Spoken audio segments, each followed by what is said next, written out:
شهر رمضان الذي أنزل فيه القرآن هدى للناس وبينات من الهدى والفرقان فمن شهد منكم الشهر فليصمه ومن كان أعوذ بالله من الشيطان الرجيم بسم الله الرحمن الرحيم أشهد أن لا إله إلا الله وحده لا شريك له وأشهد أن محمدا عبده ورسوله وبعد. My brothers and sisters, Assalamu alaikum wa rahmatullahi wa barakatuh. I congratulate you as we continue to progress in the blessed month of Ramadan, a period when we are able to exclusively pay attention to moving closer to Allah subhanahu wa ta'ala. We have been discussing the danger tribalism poses to us. We have looked at tribalism, the Islamic perspective. We have looked at the dangers of tribalism as it opens our fault lines, creates cleavages, and make us very, very easy prey to the enemy. Today we are going to continue. How did we get here? And I'm going to open my discourse again by the same verse of the Quran in Surah Al-Hujurat, which I expect that very soon most of us must have been able to memorize. A'udhu billahi minash shaitanir rajim. Bismillahir rahmanir rahim. Ya ayyuhan nas, inna khalaqnakum min dhakari wa untha وجعلناكم شعوبا وقبائل لتعارفوا إن أكرمكم عند الله أتقاكم إن الله عليم خبير.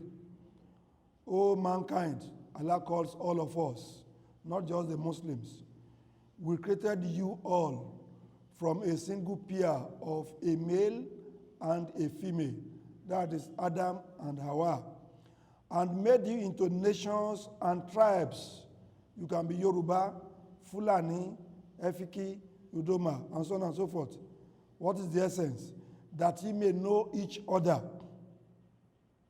Not that ye may despise each other.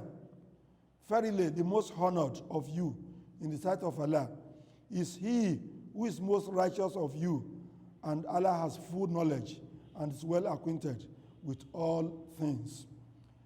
Here, Allah subhanahu wa ta'ala has made it clear to us the essence of our being in different tribes, nations, and groups is for us to be able to know ourselves, to work together, to trade together, to live together, to intermarry, to build companies together, to farm together, and so on and so forth.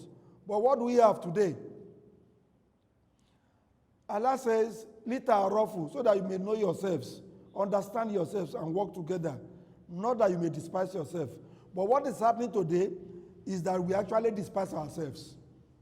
We hate ourselves. The Yoruba man doesn't want to hear the Hausa man. The Hausa man doesn't want to hear the Udoma man. The Igbo man doesn't want to hear the Efik, and so on and so forth. We have become so divided that we are now advocating that the fault lines that we know should not be opened up properly on the basis of the tribes we assume will be the convenient line, the convenient cleavage. We are thinking the Yorubas will form Oduduwa nation. The Hausa Fulani will form their own. The Igbos will form their own. We did not ask, what will the Efik form? An Efik nation? An Yoruba nation? And then the Tiv people will form the Tiv nation, the Idoma will form the Idoma nation, the Birom will form the Birom nation. To how many nations are we breaking the country? What has brought us to this level? Why are we thinking like this? Yes, there is a reason. Unless we understand that reason properly, we will not be able to treat it. The reason for this is the result of accumulated frustrations from colonial days to independence, and from military days to to today when we are in democracy, we have always had problem with governance. We complained it was colonial master. The colonial master left, we had independence. We fought ourselves. We started having coup d'etat. We killed ourselves. From the time the first coup was announced, we have continued in the same crisis. And what are these problems? Basically two. The first is economic. We have serious economic problem. We are a people that live in riches, but our pockets are very, very poor.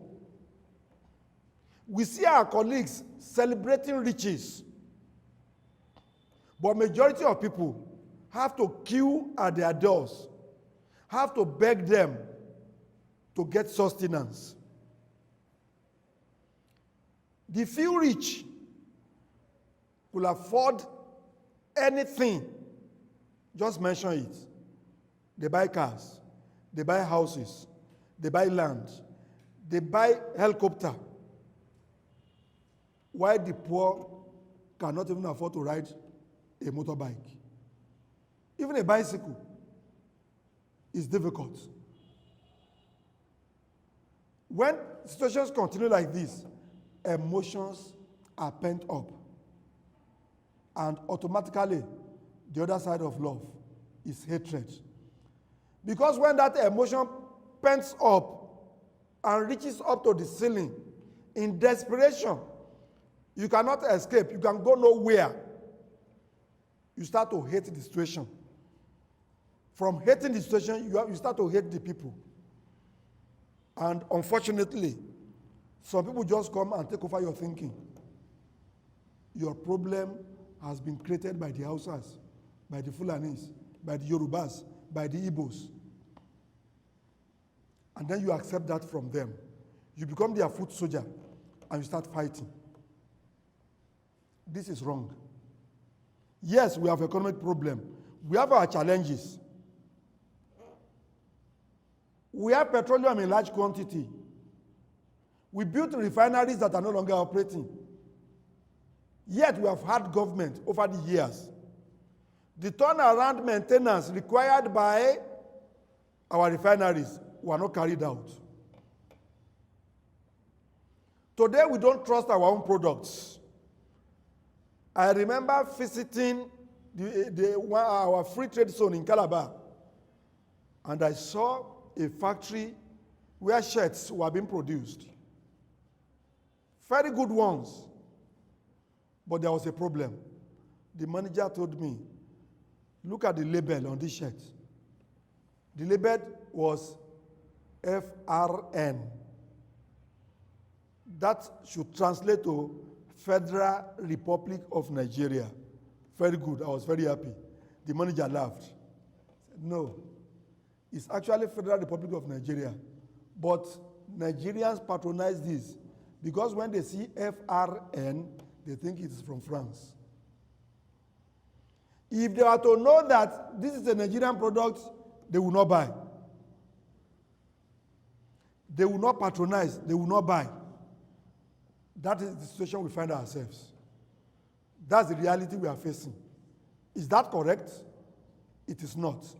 So we have gotten to the situation where the common man could not feed. They could not eat. And you have a situation where, because of this, people are suffering, people are pauperized. There was a time we had our culture, we had our values. I remember a common story I do tell people to reflect the values, the culture of our fathers. As a young journalist, I listened to the late Professor Sam Aluko, where he told the story of what happened to him when he bought a car. And he took the car home, a new car, as a young graduate. People celebrated with him, and then by evening, when he was going to sleep, his father called him and told him that, young man, you have visitors. And when he came out, he met all the leaders of the compound. They were seated. And they invited him, come and sit down. Where did you get the money to buy a car? Young graduate. Where did you get the money? And the young man had to rush into the room, brought out the papers, and showed them, this is loan from government. This is loan. The essence of this is, our fathers will ask your source of wealth. Today nobody is asking again. Poverty has killed that sense. Quick money, easy money. And that has given us the second problem. That second problem is insecurity. Insecurity. Insecurity is also related to economic problem. The source of insecurity is partly economic. Too many people are jobless. They don't have job. And the devil's workshop is the idle man. It's the mind of the idle man that the devil will work. People go to university, they graduated, but there's no job for them. There used to be days when before we graduated, employers were waiting on the day, they know the day you are going to write your final paper. They were waiting in front of the halls. With new cars, what we call tier rubber. As you come out, they employ you. You have not even received the result of your exam. They are giving you employment. It's no longer like that. You can now have a graduate of 10 years without job. I once met a graduate at Obalende, carried some stuff on his head, and I stopped him. Interestingly, he graduated first class from his university. A first-class graduate having no job. How do you handle it? These are the things breeding insecurity. Then when you now see your colleagues suddenly spending money, free money, then people rush to kidnapping, ritual killing, senseless killing, terrorism, all in the name of making money. Where do they get all this? It is because the nation seems to be unable to hold us together. Why? Politicians have failed. The military failed. The politicians are not doing better. They have all continued to recycle themselves. And they are giving us the same dose of economic poverty and insecurity. And the dose has become so terrible that people find, the common man finds it difficult to think straight. He does not see the danger in killing his fellow man just to gain 5,000 naira, 10,000 naira. You see somebody cocking the gun to kill. A policeman will shoot a driver who has refused to drop 200 naira. That's the reality of what we have come to. These are the things that are encouraging people to think that if we cannot stay together, we must break up. But that is never a solution. The people you are listening to, you must understand, they are also politicians. Unfortunately, they are failed politicians. They are people who may not even be able to win a vote in their father's house because of their own mannerism. But they come to you as champions. Or they employ political thugs, give them money to cause crisis. In age of this call, they think, if I create an Oduduwa Republic, yes, I'll be better off. You are dreaming. If I create a Danfodio state, I'll be better off. You are dreaming. Don't forget, is all the political parties we have their people in all the regions. You have them in the north, you have them in the west, you have them in the east. You have them in all other geopolitical states.